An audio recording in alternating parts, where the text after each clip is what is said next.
Thierry Dagiral. 7h14 tous les matins à cette heure-ci, on feuillette ensemble vos quotidiens du jour. Et on les voit, les Françaises, tristes, abasourdies en une de l'équipe. Le rêve envolé, titre le quotidien sportif. Nos Bleus, battus hier soir par l'Allemagne 2-1 en demi-finale de foot de l'Euro 2022. Une équipe de France trop stéréotypée, écrit l'équipe, face à la puissance allemande et la déception bien sûr de la sélectionneuse Corinne Diacre. Elles sont déçues et je suis déçue de les voir déçues bien évidemment, mais elles ont tout donné ce soir.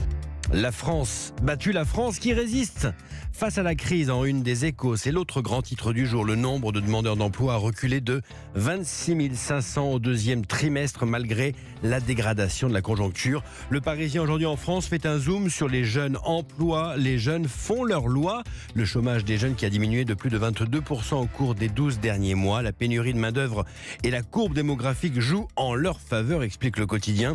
Et ça leur permet de renverser le rapport de force avec les employeurs. Ils veulent plus de qualité de vie ainsi que des conditions éthiques à leur engagement.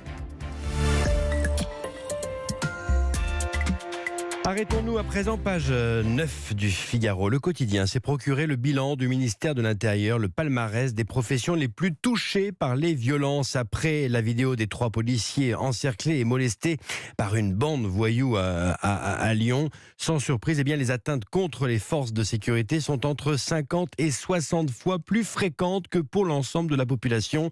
En tête donc les policiers, près de 37% des agressions, puis les gendarmes, 16%, et la police municipale. Viennent ensuite les agents des transports, 5%, les professeurs et personnels de l'éducation, 4%, les personnels de santé, 3%, les pompiers, 2,4% et les élus, 1,8%. Étude qui porte sur 332 400 hommes et femmes agressés en 2021.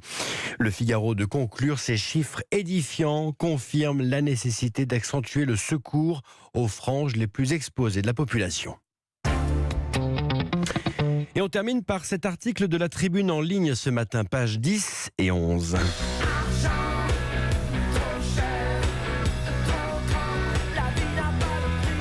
L'argent trop cher, l'inflation qui plombe le moral des Français en juillet et pour le 7e mois consécutif. Étude de l'INSEE, moral au plus bas encore que pendant la crise des Gilets jaunes. Les ménages français sont inquiets quant à l'évolution de leur situation financière.